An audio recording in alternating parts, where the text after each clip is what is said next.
भगवान नाम में रस आया तो एक दासी पुत्र भी देवताओं का पैगाम लाने ले जाने वाले नारद मुनि बन बैठे। हमारी योग्यताएं या तो समाजदत्त हैं या शिक्षकदत्त हैं, तो फिर हमारा क्या है? शिक्षित व्यक्ति अगर दीक्षित ना हो तो विश्व में विनाश का कारण भी बन सकता है, जैसे कि रावण और कंस। इन सब मुद्दों पर नौजवान संत श्री आशाराम जी बापू ने सन 1987 में एक ऐसा दुर्लभ सत्संग किया था जिसे आत्मसात करके आपको लगेगा आप किसी अनमोल खजाने के मालिक बन गए हो। आध्यात्मिक जगत के इतिहासकारों का कहना है कि मानव समाज जब संस्कृति से वंचित अंधापे में थापाथूपी कर रहा था तो सिंधु नदी के किनारे संस्कृति के प्रथम दिए जगह थे। भगवान वेदव्यास ने भागवत की रचना सिंधु नदी के किनारे की, लेकिन भगवान वेदव्यास जी को भागवत की रचना करने की प्रेरणा किसने दी? देव ऋषि नारद ने। महाराज वेदव्यास जी ब्रह्मसूत्र की रचना की है, शास्त्र बनाए, लेकिन उनके हृदय में कुछ खटक है कि अभी मैंने लोक हित का जितना मेरे द्वारा काम होना चाहिए उतना नहीं किया। क्या करूं? स्वांत सुखाय के लिए भी सत्प्रवृत्ति करनी चाहिए। सुविधाओं से सुख नहीं मिलता है, परहित से सुख मिलता है। जय राम जी की ध्यान रहे, सुविधाओं से सुख नहीं मिलता है, सुविधाओं से हर्ष मिलता है, और सुविधाओं से ईगो को जरा हर्ष होता है, आत्म सुख नहीं मिलता है। रुपए तो बैंक में है, लेकिन मेरे ईगो को कि मेरे 4 लाख सेफ डिपॉजिट है, मैं धनवान। लेकिन जिसके पास 10 लाख है उसके आगे मेरे ईगो का सुख डाउन हो जाएगा, और जिसके पास 10 है वो अगर 25 वाले के आगे खड़ा हो जाएगा तो उसका सुख गायब हो जाएगा, और जिसके पास करोड़ रुपए पड़े हैं वो अगर सामने आ गया तो 25 वाले का सुख डाउन हो जाएगा। और यहाँ के करोड़पति जब अमेरिका चलते न तो कोने में बैठ जाते। मैं क्या बात है साहब, सेठ क्या हाल है? बोले यहाँ अपनी कोई गिनती नहीं बाबा जी। जय राम जी की। तो ये धन का सुख, पद का सुख, छोटे साधन जिनके पास है उनके आगे हमको सुख दिखता है, तो ये वस्तुओं का सुख नहीं हुआ, अहंकार का सुख है, आत्म सुख नहीं है। तो वेदव्यास जी ने देखा कि मुझे अभी जो आनंद आना चाहिए परहित का अभी नहीं आ रहा है, पूर्ण नहीं आ रहा है।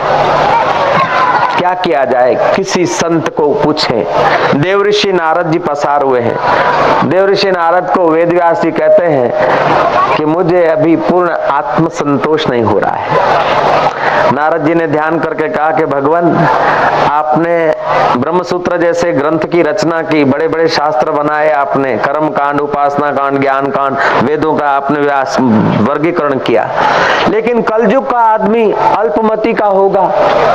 कलयुग का आदमी तन से रोगी, मन से रोगी और बुद्धि की मंदता, वो आपका ये ब्रह्म ज्ञान और उपनिषद और महाराज ब्रह्म सूत्र को समझे, ये कलयुग के आदमी में क्षमता नहीं होगी।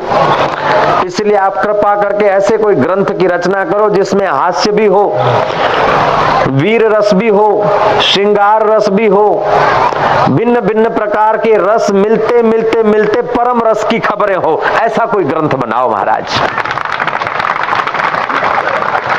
और देव ऋषि नारद का ये सूचन उनको बड़ा अच्छा लगा, और भगवान वेदव्यास जी ने समाधि की और कृष्ण चरित्र का स्मरण किया, और गणपति जी को बुलाया कि महाराज मैं समाधि में जो देखूं, जो बोलूं, वो श्लोक बनाकर आप लिखते जाए। और गणपति महाराज तो जल्दी लिखें, फिर बोले काम नहीं कि महाराज जो मेरी गलती है उसको चेक करते लिखिएगा। ऐसे करके भागवत की रचना हुई और वेदव्यास जी को तसल्ली हुई और आत्म संतोष हुआ। महाराज वेदव्यास जी नारद जी के शुक्र गुजार रहे थे। एक बार देव ऋषि नारद आए तो वेदव्यास जी ने उनका आदर सहित पूजन किया। पूछा कि मुझे तो लोग कारक पुरुष कहते हैं, भगवान वेदव्यास कहते हैं, लेकिन मेरे जैसे के मन की भी उलझन मिटाने की कला तुम्हारे पास आई, तुम इतने महान संत कैसे बने? वो नारद जी कहते हैं कि मैं अगले जन्म में एक दासी का पुत्र था। मेरा पिताजी स्वर्गवास होने के कारण मेरी माँ विधवा हो गई और किसी सज्जन सेठ के वहां वो नौकरी करती थी और वे सेठ सत्संग में जाया करते थे। तो सेठ के साथ प्रसाद का झोला लेते हुए मैं भी चला जाया करता था। सेठ जी ले जाते थे तो सेठ जी बैठते थे और मैं प्रसाद का झोला साथ में ले जाके सेठ जी के पास बैठते। सेठ जी जब अर्पण करते तो बाबा जी मुझे नन्ना मुन्ना जानकर वो प्रसाद में से कुछ उठा के दे देते थे। जिनके हृदय में परमात्मा का रस प्रकट हुआ है उनका हृदय पवित्र, और वो हृदय जिस शरीर में रहता है वो शरीर पवित्र है, और उस शरीर से जो छुई हुई वस्तु आती है उस वस्तुओं को अपना प्रभाव पड़ता है। महाराज, उस संत की प्रसादी से मेरे कलमश दूर होने लगे, मेरे पाप कटने लगे। दूसरी बात महाराज, फिर मेरे को भगवान नाम में रस आने लगा। भगवान नाम लेते हैं, ध्यान करते और रस नहीं आता तो समझना चाहिए पापों की बाहुलता है। करते जाओ, कट जाएंगे और रस चालू हो जाएगा। तीसरी बात महाराज, फिर मेरे शरीर में कुछ उस भजन का, कीर्तन का, ध्यान का प्रभाव, कुछ विद्युत सा प्रभाव होने लगा। चौथी बात महाराज, मुझे ध्यान में प्रकाश दिखने लगा। पांचवी बात, मेरी ऊंचे केंद्रों में यात्रा होने लगी। छठी बात, मेरा ब्रह्मचर्य स्वाभाविक ही सुरक्षित होने लगा। सातवीं बात महाराज, मुझे भगवान के पाने की तीव्र उत्कंठा हुई। और आठवीं बात, मेरी गति अबाधित हुई और फिर ये दूसरा जन्म हुआ और मैं भगवान का खास पैगाम पहुंचाने वाला देव ऋषि नारद हो गया। महाराज, कहां तो मैं दासी का पुत्र अभागा जीवन बिता रहा था, लेकिन विकास होते होते आज तुम्हारे शरीरों को सलाह देने की योग्यता देता हूं। ये मुझे सत्संग से प्राप्त हुआ है। सत्संग से शीघ्र विकास हो गया मेरा। आज का विज्ञान प्रयोग कर रहा है। उसने ये घोषणा की है, जीव विज्ञान ने, कि जो सज्जन आदमी है, प्रेम से भरा है, करुणा से भरा है, प्रसाद से भरा है, उस आदमी की निगाह पड़ती है तो हमारे 1 घन मिलीमीटर ब्लड में 1600 जैसे श्वेत कण तैयार हो जाते हैं जो आरोग्य की रक्षा करते हैं। और ऐसे सज्जन पुरुषों के बीच हम होते हैं तो हमारे को स्वाभाविक ही शांति, आनंद आने लगता है और हमारा ईगो लेस होने लगता है। और कुछ ऐसे लोग हैं जिनकी निगाहें पड़ने से, जो हिंसा से भरे हैं, शोषण से भरे हैं, घृणा से भरे हैं, अशांति से भरे हैं, फरियाद से भरे हैं, ऐसे लोगों की जब निगाह पड़ती है तो हमारे 1 घन मिलीमीटर ब्लड में 1500 जैसे श्वेत कण नाश हो जाते हैं जो आरोग्यता की रक्षा करने वाले, वो कम हो जाते हैं। तो क्या ये ऋषियों का सिद्धांत साफ सिद्ध नहीं हो रहा है कि पहले के जमाने में कोई बीमार पड़ता था तो लोग मिलने जाते, सज्जन लोग मिलने जाते, भगवान करे तुम ठीक हो जाओ, चलो तुलसी के पत्ते ठाकुर जी का प्रसाद है, राम राम करो, भगवान दयालु, ठीक हो जाओ। ऐसा वैसा घरगथ्थू थोड़ा करते थे। No operation, no glucose, no chloroform, न कुछ, और आदमी 100-100 साल जीता था, 150-150 साल जीता था, तंदुरुस्त रहता था। हमारे बाप दाते जितने तंदुरुस्त रहते थे और खुश रहते थे उतना हम नहीं रह रहे हैं, और हम जितना रह रहे हैं उतने हमारे बच्चे तंदुरुस्त नहीं रह रहे हैं और उतने खुश नहीं रह रहे हैं। तो मानना होगा कि पहले का जो विकास था वो आध्यात्मिक विकास को लक्ष्य करके फिर भौतिक विकास किया जाता था। अब आध्यात्मिक विकास की तरफ लक्ष्य न देकर केवल भौतिक विकास की तरफ अंधी दौड़ होने के कारण हम भौतिक रस नहीं ले रहे हैं, अहंकार का रस ले रहे हैं और अंदर का रस सूखा जा रहा है। Young person says life is full of joy, but wise person says life is full of sorrow. जवान बोलते हैं जिंदगी मजा लेने के लिए है, बूढ़ों से पूछो क्या हाल है, कि बाप जी कहाँ ही नहीं है, कुछ नहीं, जहाँ था वहां नहीं गए और जहाँ नहीं था वहां पूरा जीवन खर्च कर दिया, इसलिए असार दिखता है। जहाँ सार था वहां हम नहीं जा पाए। इसलिए कथा के ज्ञान सत्र के पहले दिन मैंने कहा था, भगवान कहते प्रसादे सर्व दुखा नाम, भीतर के प्रसाद से सब दुख दूर होते हैं। प्रसादे सर्व दुखा नाम हानि रस्योपजायते प्रसन्न चेतसो यासु बुद्धि पर्यवितिष्ठ।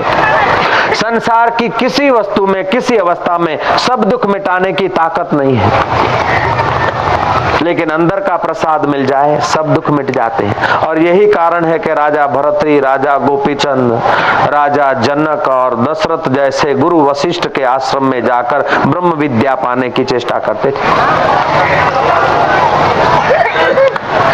दो चीजें होती है, एक होती है शिक्षा, दूसरी होती है दीक्षा। शिक्षा हमें ऐहिक वस्तुओं का बोध कराती है और ऐहिक वस्तुओं के उपयोग करने की हमको योग्यता देती है। लेकिन शिक्षा का अगर दीक्षा के साथ समन्वय नहीं होगा तो शिक्षा हमें प्रलोभनों के कारण हमें आसुरी भाव में गिरा देगी। शिक्षित आदमी जितना सुधार कर सकता है, शिक्षित आदमी जितनी सेवा कर सकता है, उतना अशिक्षित नहीं कर सकता है। शिक्षित आदमी जितनी तगड़ी यात्रा कर सकता है, उतना अशिक्षित नहीं कर सकता है। देश परदेश जाना आना, यान बनाना, हवाई जहाज बनाना, रॉकेट बनाना, ये सब शिक्षित आदमी का तो आविष्कार है। लेकिन शिक्षित आदमी अगर वैदिक दीक्षा से संपन्न नहीं है तो मनमुख हो जाएगा, दूसरे के शोषण में ही उसके आविष्कार होंगे। शिक्षित आदमी अगर दीक्षित नहीं है तो शिक्षित आदमी विनाश के साधन भी इतने ही बनाएगा कि पूरे विश्व को खतरे के कोने पर ले जाके रख देगा। अभी जो बॉम्ब बने किसने बनाए? अशिक्षित ने थोड़े बनाए। भाइयों भाइयों को लड़ाकर और जेब भरते कौन भरते? शिक्षित, अशिक्षित थोड़े भरते हैं, शिक्षित भरते हैं। लेकिन वे शिक्षित अगर दीक्षित हो, दीक्षा का मतलब कान फूंक देना, टिल्ला कर देना, चेला चेली बना देना ना। दीक्षा का मतलब है हमारी ठीक जीवन की दिशा, जीवन का रस कैसे प्रकट हो, ऐसी वैदिक दिशा जीवन में आ जाए, उसको दीक्षा बोलते हैं। भगवान राम के जीवन में शिक्षा और दीक्षा थी, अपने लिए और औरों के लिए जीवन धन्य था।